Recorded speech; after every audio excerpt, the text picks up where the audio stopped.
কোথায় যেতে হবে আর কোথায় যেতে হবে না এই বুঝটুকু যে তোর মধ্যে নেই এটা আমার জানা ছিল না। তুমি কি বলতেছো? আমি তো কোনো কিছু বুঝতেছি না বাবা। তারুণের টিচারকে বলে দিস তাকে আর পড়াতে আসতে হবে না। কেন, কি হয়েছে? এই প্রশ্নের উত্তর তো আমি তোকে দেব না। আমি যেটা বললাম তুই সেটা করবি।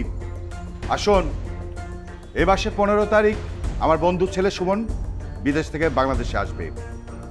18 তারিখ তোদের বিয়ে। বাবা তুমি এসব কি বলতেছো? আমি আমার বন্ধুর সাথে কমিটেড ছিলাম। মানে কি এসব? এত মানে করতে হবে না। তোর শপিং করার জন্য একটা বন্ধু দরকার, তো সেই বন্ধুটা আমার বন্ধুর ছেলে সুমনই হবে। আসুন, তোদের দুই বোনকে আমি কিন্তু অনেক আদর যত্ন করে মানুষ করেছি, লেখাপড়া শিখিয়েছি। ছোটবেলায় তোদের মা মারা গেছে, আমি তোদের বাবা, আমি তোদের মা। আমার কথার আবদ্ধ হলে তুই তোর বাবাকে হারাবি।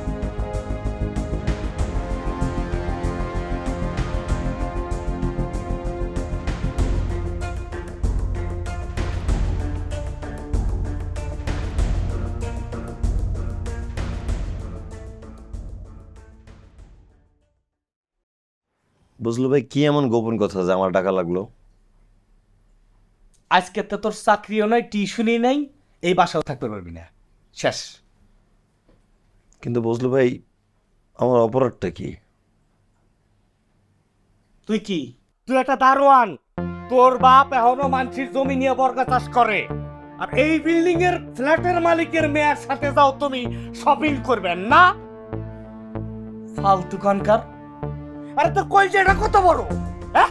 তুই ডিগ্রি নিয়ে বেড়াইছিস না? আমাদের গ্রামে একটা ডিগ্রি পাস নেই, আর তুই বিসিএস এ টিকছিস। 14 গ্রামে এরকম একজন আছে? নাই। আর এই জায়গা তুই বিসিএস এ টিকছিস, তোর বাপের কথা ভাবছিস, তোর মার কথা ভাবছিস, একটাবারের জন্য কি গ্রামবাসীর কথা ভাবছিস? এখন যদি তোর কোনো ক্ষতি হয়, এটা দায়বার কার? হ্যাঁ, কার দায়বার কার?